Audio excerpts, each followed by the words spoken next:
More on this, I'm joined by Anisha Mathur now. Anisha, there are quite a few important points regarding this order that has come. But firstly, will this exercise now continue? It is already underway. Enumeration forms are being filed. According to Election Commission, 60% forms have already been filed. But we all know those 40% are the vulnerable ones, many people who do not have papers. So will this exercise continue or not?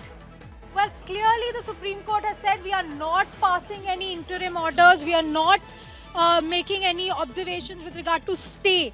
Even the petitioners have said we are not pressing on a stay. The hearing is on the 28th of July, and that is why, because the next hearing will be before the draft rules are published. Therefore, the Supreme Court has said we are not passing any order with regard to stay. We are not inclined to pass any interim orders in at this stage. And however, the Supreme Court has suggested to the ECI that you should consider including Aadhaar, voter cards and ration cards as valid documents for this voter verification in this particular exercise.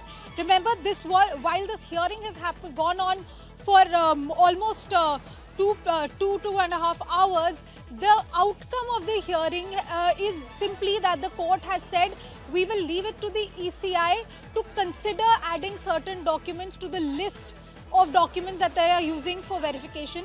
The court also noting that we are not inclined to interfere at this stage, especially since the hearing will now be on the 28th of July.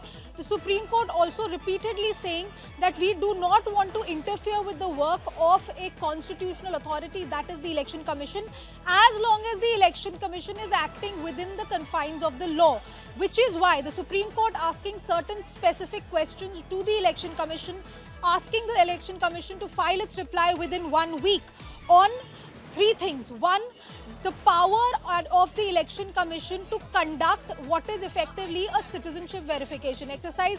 Can the ECI do so? Secondly, the timeline that is being used, that is there for submission of the documents, submission of the forms.